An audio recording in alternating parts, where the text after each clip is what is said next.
Well, when I first moved to my homestead, I thought I'd just be growing vegetables, but reconnecting with nature has opened up this whole can of worms for me, pardon the pun. I am growing some very healing medicinal plants that I rely on pretty much every day.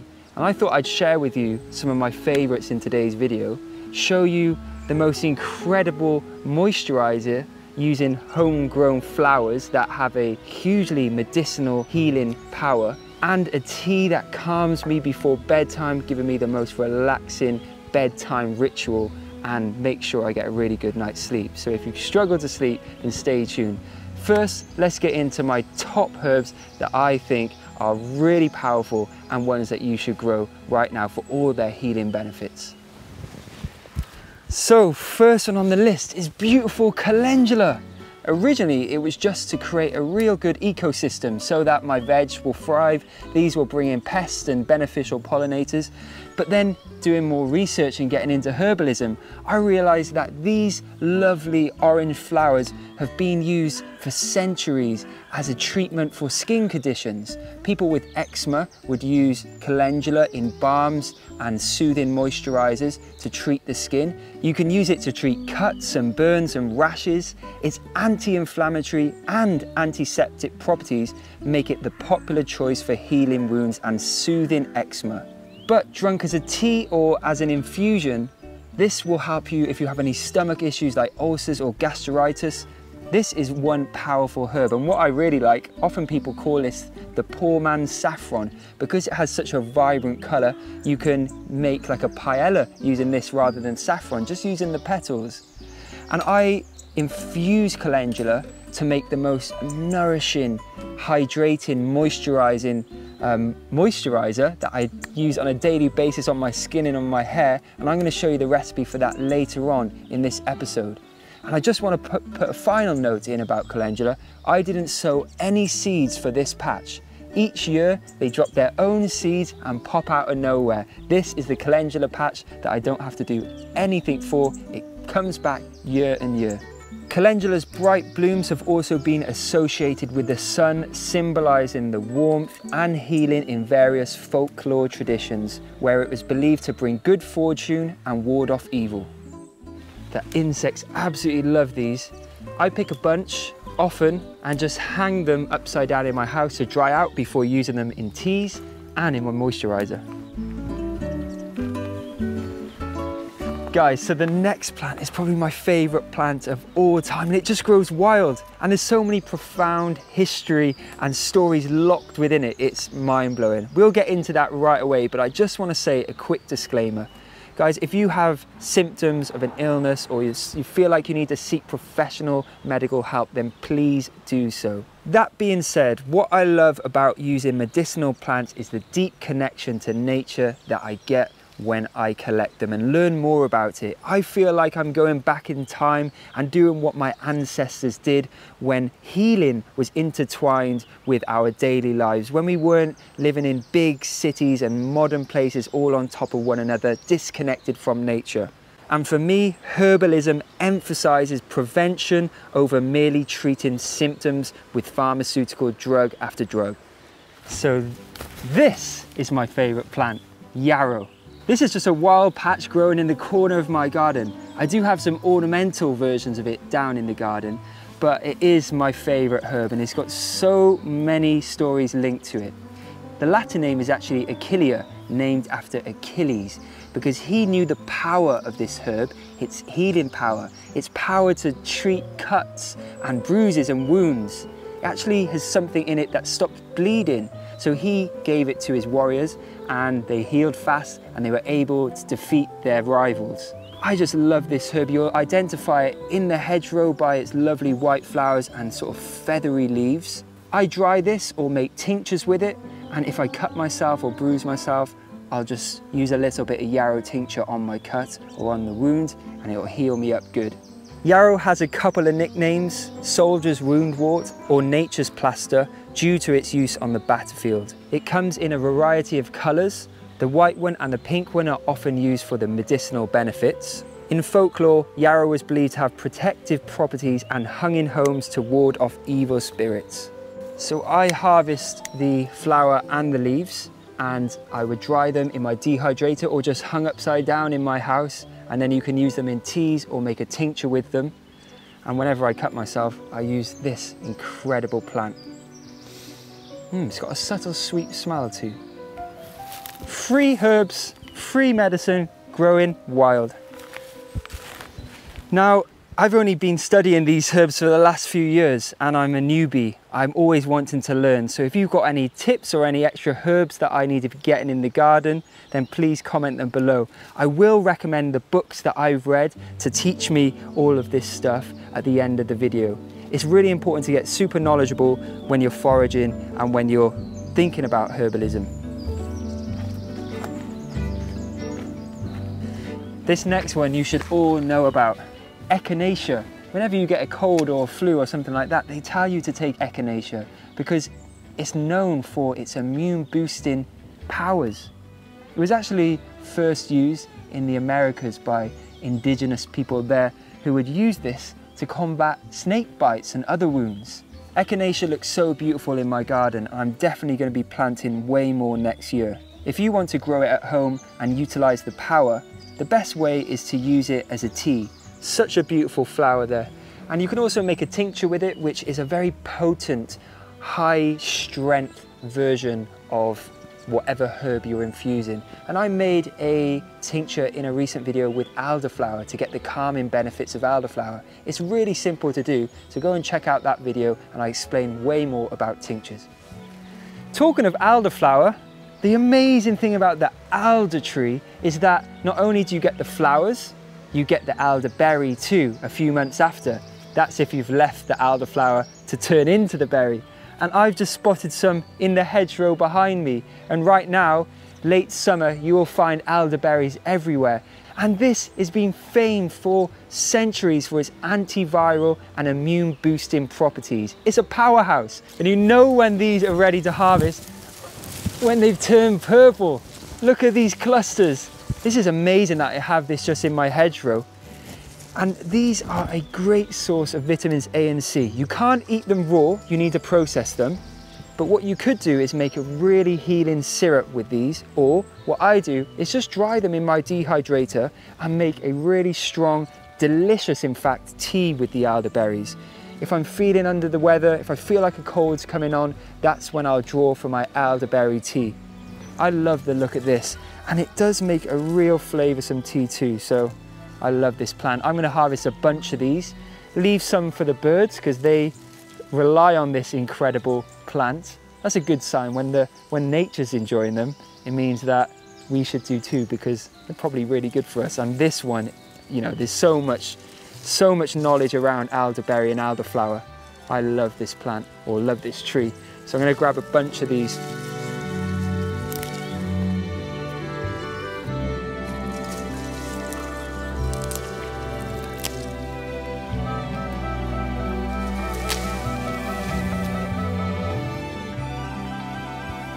Before we go on to the next one, it fills me with so much excitement to now be able to identify things like elder or many herbs that I see on my walks or in the hedgerow. It's so exciting. And it's something that I learned when I was in Jamaica and Mexico. The locals were able to tell me what each plant in the hedgerow or in the bushes would do for them. And I was thinking to myself, is this something that was lost in the UK or other parts of the world? Have we just lost that connection to nature and the plants around us? And I feel like we have done. Maybe it's something my grandparents knew, but just wasn't filtered down to me as life was modernized. But I was so grateful for those trips and seeing the connection that the locals had to the plants, that I had this motivation to learn as much as I could about the native plants around me and the plants that I got in my garden too. So whenever I go on my walks, it's a treat. Oh, look at that, there's that, pick this, pick that. It's so fun and exciting. I mentioned these two herbs in a previous video, and one of them actually just blows my mind every time. This is called southernwood, aka the cola plant. This smells like cola or fizzy cola sweets, reminiscent of eating them as a kid. Oh, it's so beautiful. And I just had this growing here and I just thought it was a fragrant herb. that people would enjoy when they walk past, but actually this is famed for medicinal benefits such as deworming, or if you've got like an upset stomach or digestive issues, then using this is incredible. Nowadays, a lot of the time people use it in cocktails because of that smell and that aroma, but it was also used as an insect repellent too because of this pungent smell. Oh, it's absolutely incredible. In past times, southernwood was worn on clothing to ward off pests and illnesses, and it symbolised protection and vitality. It's also known as lad's love and was sometimes tucked into clothing of young men as a token of affection and a symbol of vigour. Well, if it's good enough for them, it's good enough for me. Is that a symbol of vigour? Maybe the hat alone is. Next to it, I have lemon balm. Again, this just grew wild here, just in this little patch in front of my front door. And lemon balm's got the most citrusy, refreshing smell and taste. Oh, it's like if you go to a spa or a fancy restaurant, maybe not that fancy, but they give you like a warm towel and it's got that lemony aroma. That is what you smell. Lemon balm is incredible. And it's one of the main ingredients in something I drink every day, my bedtime sleepy tea that I'm going to show you at the end of this video. This is so calming and has almost like a sedative, relaxing properties to it. This has been a beloved herb for centuries and has a calming effect on our nervous system. It will help you battle stress and insomnia, and lemon balm has antiviral properties. Like with most of these herbs that I'm talking about in today's video, I often dry lemon balm to intensify the herb, but then again you can just make a fresh pot of tea using the fresh plant and it's very refreshing. This has gone past its best now, it's going to seed, which is good for me because I know it's going to pop up next year and year after that. I love lemon balm. Oh. Chickies, come on. Chickies, chickies, come on, chickies, chickies, come on chickies. So the next one is lavender. We love lavender, don't we? We love the smell, even my chickens love it. That's why I planted this here, because apparently it's calming to chickens as well as humans. Now the most common way to use lavender, believe it or not, when I was doing the research, is to make a little pouch of lavender and pop it under your pillow. And I thought, no, that can't work. But studies show the scent of lavender is really relaxing and will help aid you get a restful sleep. And that's what it's been long used for. It's renowned for its ability to soothe and relax, and is commonly used in aromatherapy to reduce anxiety, promote sleep and ease headaches. It's also great for insect bites too. Now again, I dry this and I add it to my infusions or in tinctures and things like that. And I just want to say an honorary mention to plants that we think are just weeds, like dandelion roots and dandelion in general. And right next to me, plantain, again, famed for their medicinal powers. It's such a shame that we treat these common plants as weeds, and I just want to learn as much as I can about them and start sharing the knowledge. Before we go on to the final herb that I'm highlighting in today's video, I just want to shout out to some of the other ones that I'm not mentioning today that I'm growing. Things like feverfew and mullein and lemongrass and passion flower, all incredible herbs that I use very often from my garden.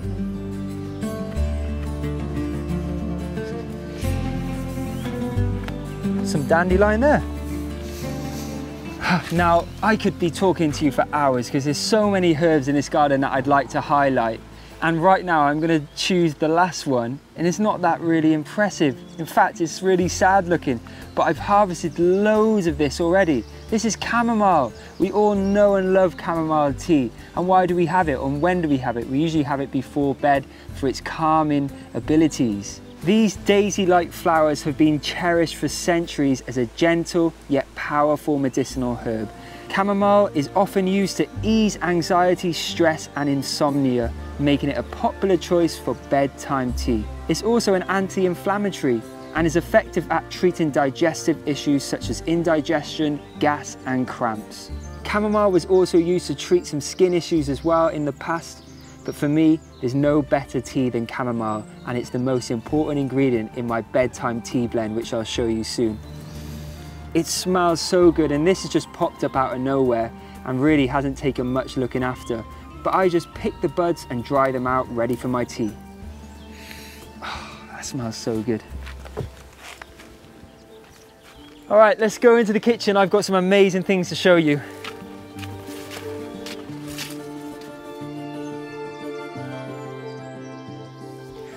When I was reading many of the herbal remedy and herbalism books that I've gotten into recently, I realized that so many of the common herbs and spices that are in my kitchen cabinet, often when used correctly, are medicinal. It's about the right dosage and the frequency and how in which you utilize these herbs. So things like sage and cayenne pepper and coriander, and the list goes on and on. These are actually all medicine, provided we take them in the right dosage. So yesterday I made a big batch of my bedtime sleepy tea. Here's the recipe.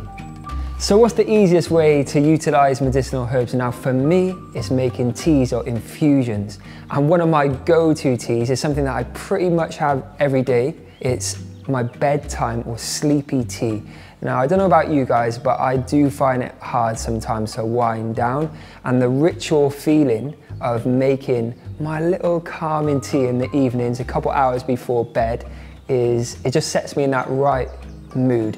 And also with this combination of herbs that I use in my sleepy tea, within an hour and a half, I'm ready to hit the pillow and I have a calming sleep most of the time.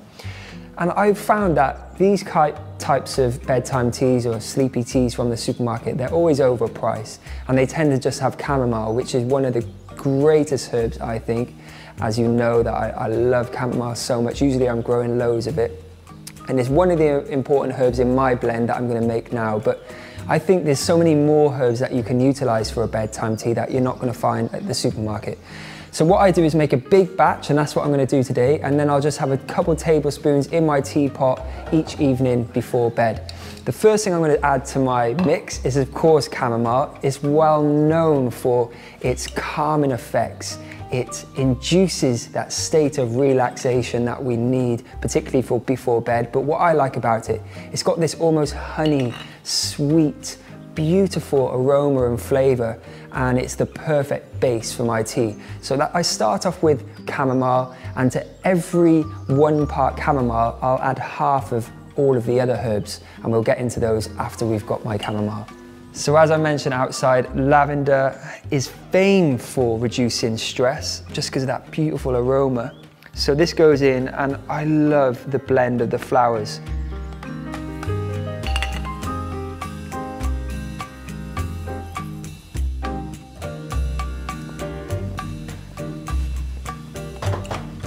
My favorite lemon balm next. They're all my favorites actually. This is just stuff from outside that I dried, hung up on my little rope there, and I've got it in my jar. And I'll just crumble this in. Lemon balm calms the nervous system, reduces stress, and will help promote deep sleep.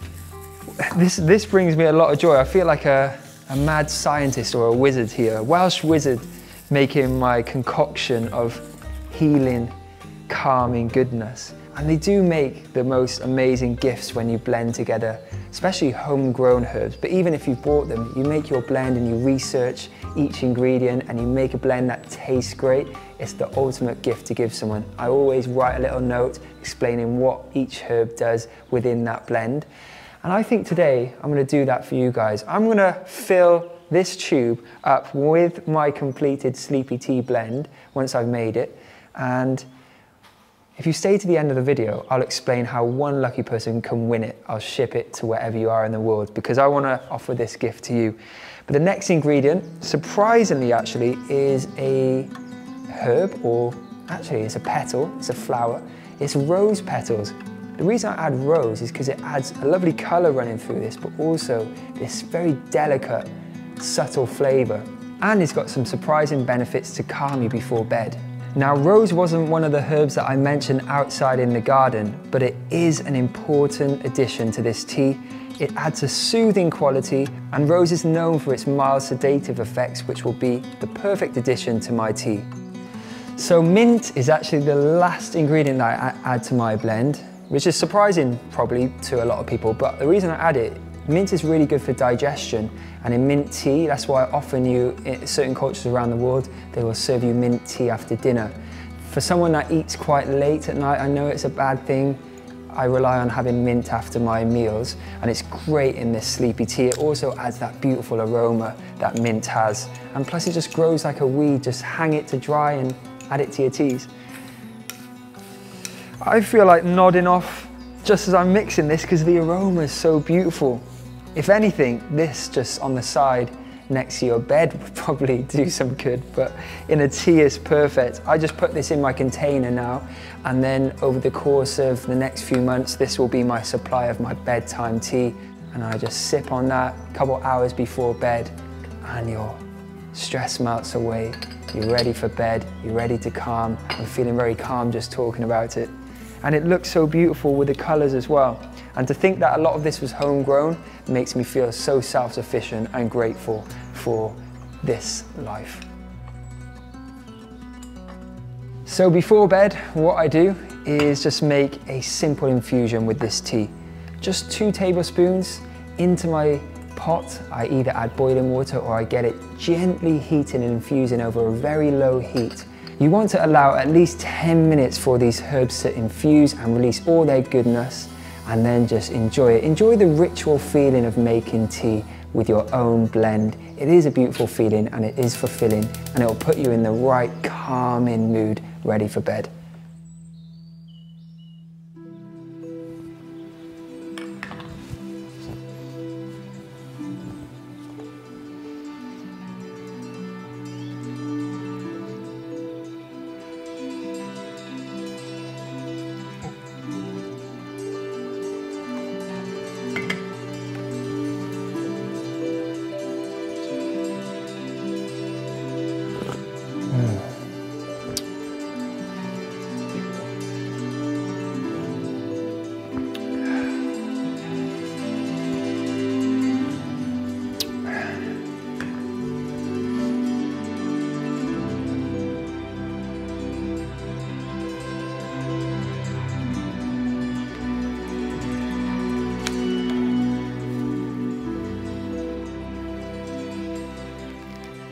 There's another batch of calendula to dry. Now, talking to calendula, I mentioned that incredible moisturizer that I rely on for my skin and my hair.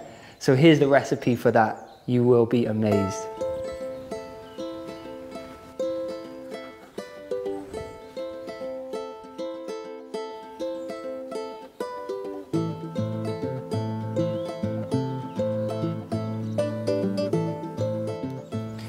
This is my totally natural, homemade moisturizer that I use on my skin and in my hair. It feels so good.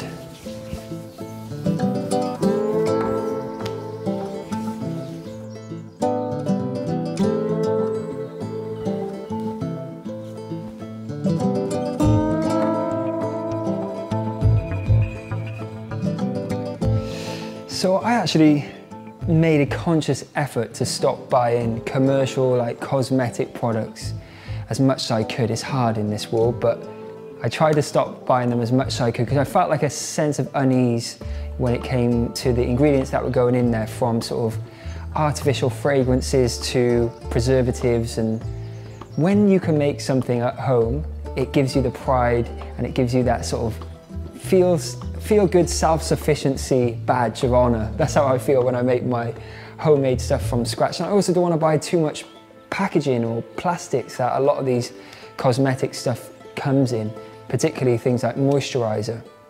Now, as I told you outside, calendula is incredible for the skin. It's so healing to a point where people with eczema and skin conditions use it. Now, I picked and dried my homegrown calendula in my kitchen, and it's time to now infuse it to get the best out of it for this homemade moisturizer. So I'm going to do a bit of a cheat version of this infusion. Most of the time, herbalists will steep the calendula in olive oil or a carrier oil for months in a dark place in a big jar, and that's the best way to get all the properties out of the calendula. But I know We don't all have the luxury of waiting months for our homemade moisturizer, so I'm going to simply infuse the calendula for about an hour in a double boiler. That just means in a saucepan filled with a little bit of water and a heat-proof bowl put on top with some olive oil in it. I also am going to add some dried lavender from my garden as well, which will add that beautiful fragrance and all the calming properties that lavender has.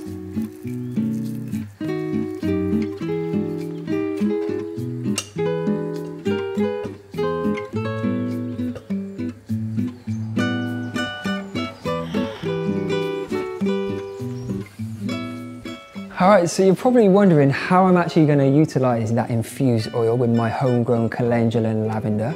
Well, the answer is majestic shea butter and cacao butter. Now, shea butter originated in West Africa from the seed of the shea tree, and cacao butter, it's from South America and Central America. And now these two ingredients in their own right are healing and really sacred to those indigenous people. For centuries, African communities have used shea butter not only as a powerful skin moisturizer, but to heal burns and scars and other skin ailments. And the same with cacao butter. Indigenous peoples of the Amazon use it for its nutritional properties, both in skincare and sacred rituals. So, same method, the double boiler bain-marie style method, to gently melt down these two and meld them together. Once they're melted together, we'll take it off the heat and then strain in the infused olive oil.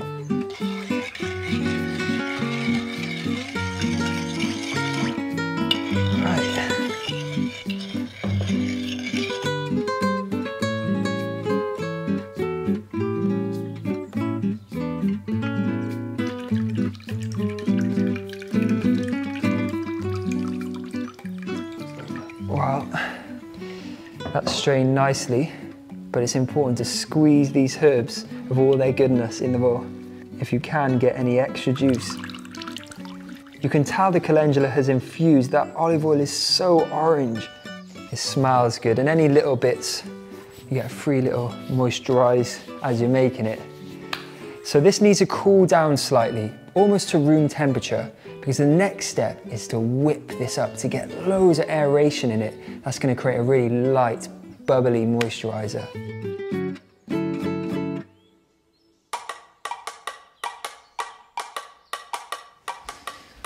All right, so this has had time to cool to room temperature. This is the fun bit, whipping it up, just with an electric whisk to get loads of aeration in this moisturizer.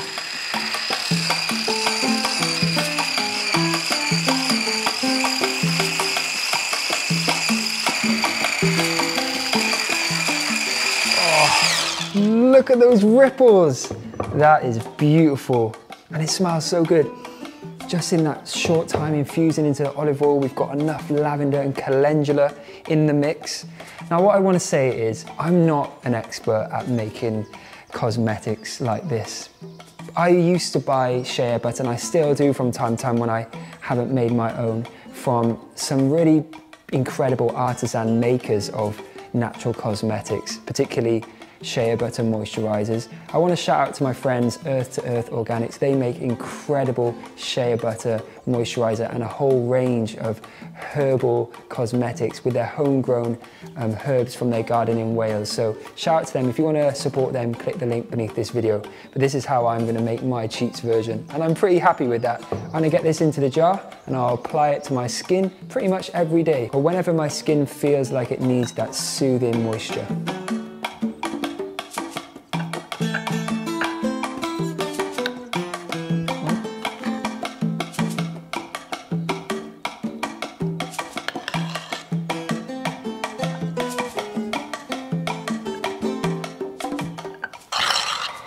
This is whippy delicious. It's so natural I can literally eat this. I'm joking. You could though. Do not waste a scrap of these precious ingredients. And because we're going all out and making our own moisturizer, I'm just going to garnish like it's a dessert, just with a few lavender petals, because why not? And I'm even going to grab some calendula. Just get them on top too.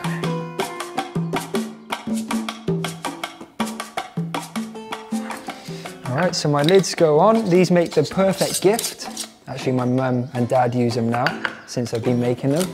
And they actually do store for a long while because there's no water in this mix. These are just oils that they do last a long time. So a good 3 months, but to be honest, I use this in my hair and on my skin. So it goes quite fast. But it's a joy when you're using your homegrown ingredients, plus the magic of shea butter and cacao butter. Beautiful, done. I never thought I'd be making my homemade moisturiser on the channel, but there you go. We all evolve and change over the years for the better, hopefully.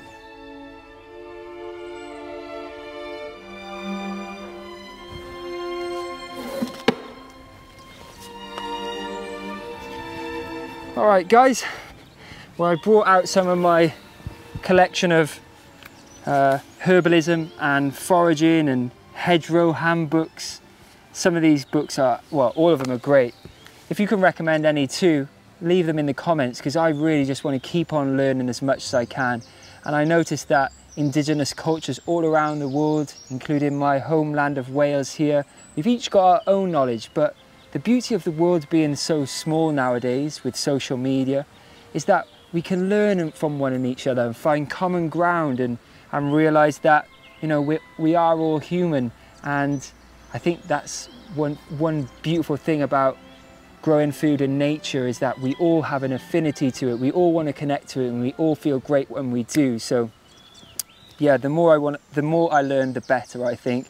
And the more I can share my learnings and the journey here on YouTube. So thank you for the support. I hope you enjoyed this video.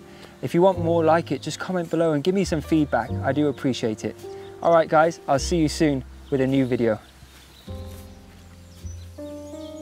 Guys, I'm so happy to share with you my new book.